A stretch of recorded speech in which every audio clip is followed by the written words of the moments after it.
I thought it might get claustrophobic living underwater. Father feels it is.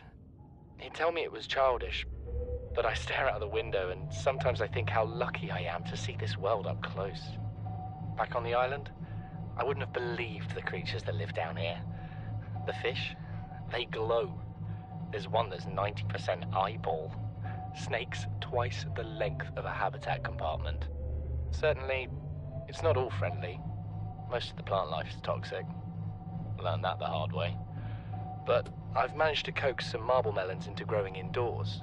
And when they don't cover our dietary needs, well, we eat the fish themselves. It's a bit gross, but it's nothing they wouldn't do. I've been attempting to document my findings. Father approves. He says understanding is power, that the more we know about this planet, the more we can use it to our advantage.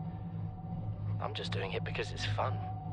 It's not easy without proper equipment and network access, but the old-fashioned way, observing, taking notes, testing theories, shows me the world in a way a spectroscopic analysis never could. Lately, I've been watching the crab snakes. They ambush their prey as it tries to feed on the mushrooms they hide in. What they don't eat settles on the seabed, which fertilizes the mushrooms, which feeds the herbivores, and so the chain continues. Co-evolution gives me the fuzzies. Something incredible just happened. Since we're down here, I had this plan to build equipment and study the life forms we were encountering, but I didn't have enough enameled glass. So, I started looking for a natural substrate that would strengthen the glass we have, and those stalker teeth we've been finding fit the bill. Only, well, we needed more. That's when Marguerite got interested. She actually listened to me, more than I can say for Father, and I worked up the courage to talk about my more tentative theories. When I told her they were attracted to metal deposits, that their teeth get dislodged when they pick them up, her eyes narrowed and she dashed out of the room. 3 hours later, she came back, her pack loaded down with stalker teeth.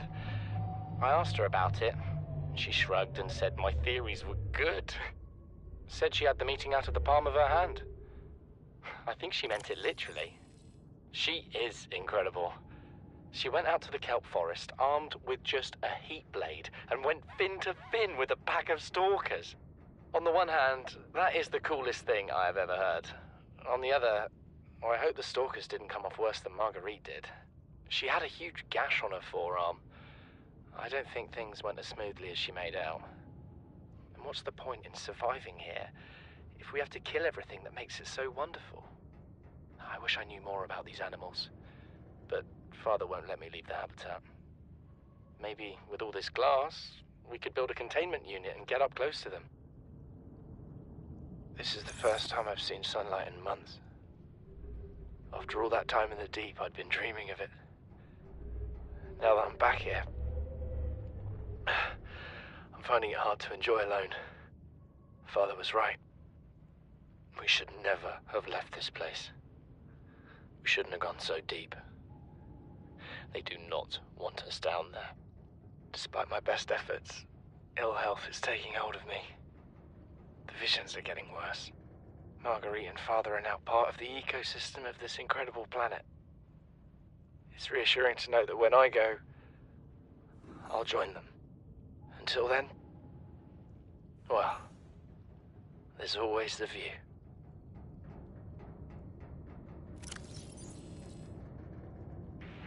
Son, I said wait for the storm to pass. Your life's more valuable to me than a plant patch. You stopped being in charge when the ship you were captaining sunk. I'll stop being in charge when you take charge of yourself. Say, Chief. Chief! What?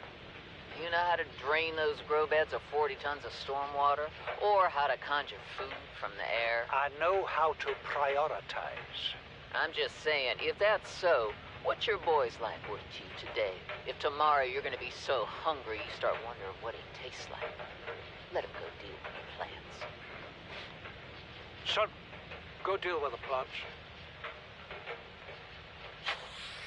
Bard, Torgo has disembarked the habitat. Interfere with my family again, and when rescue arrives, I will be here. Do you understand me? No rescue coming, Chief. Not in time. No staying here neither. This rain keeps falling, sooner or later this place will be buried. The only choice we got is whether to get buried with it.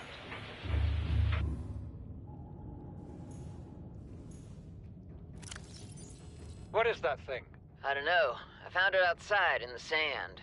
Part of another ship? None I've ever seen. It's not even scratched.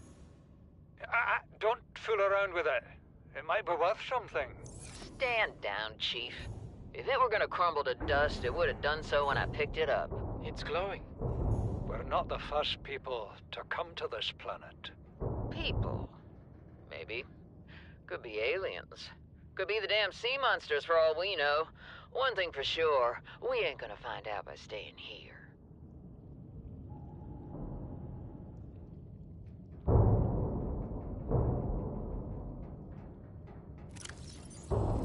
Son, there is always a pecking order. And in our world, money makes a hierarchy. I pay Maida a fraction of what I pay you, and you a fraction of what I pay me. If money makes the hierarchy, why is Marguerite making the decisions? We need her. We let her think what she likes, so long as she does what she's told. What if she doesn't? For enough money, she will. People always do. Chief's log, 5 weeks since the crash. The only other survivors are my son, Bart, and Maida, the cut-price mercenary I commissioned for the journey. After days drifting in the life pod, rain hammering on the roof, the weather cleared and we washed up here. I had Maida salvage the Degazi wreck, set Bart to finding us a stable source of food, His education is paying off sooner than I'd anticipated. Our only problem is Maida. She says the weather's going to turn. I say she's finding excuses to risk our lives. I imagine she's not gonna weaken her life without a physical altercation, and she's itching for a fight. In every judgment she makes, things go from bad to worse. If she had my experience, she'd have more faith. Humans have spent millennia specializing in how to shackle nature to our will. This planet won't cause us any new problems. My one task now is to keep us alive, as comfortably as possible, until the insurance company arranges rescue. Engine In this part of space, that could be months, or even years.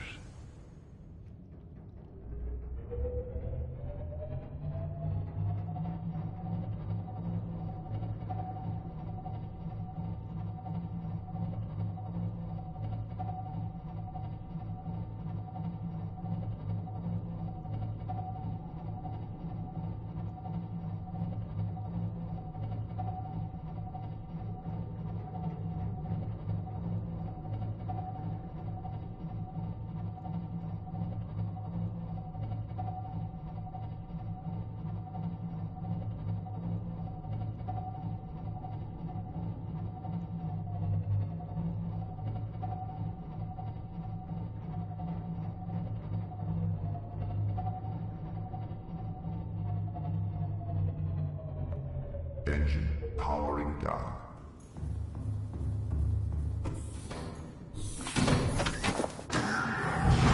Welcome aboard, Captain.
Welcome aboard, Captain. All systems online.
Average long-range transmission delay, 8 hours. Opening last recorded transmissions. This is an emergency distress call. Aurora is on collision course with planet 4546b. Sending all available environmental data. Please respond with rescue solution. Out. This is Altera HQ. Attached to this message, you should find the blueprints for an escape ship that we calculate will be capable of breaking orbit and getting you back to the nearest phase gate. Now, it's designed to use materials you can find in situ, but it's gonna need one hell of a power source. Now, we'll be sure to... Aurora long-range communications really offline.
Engine powering up.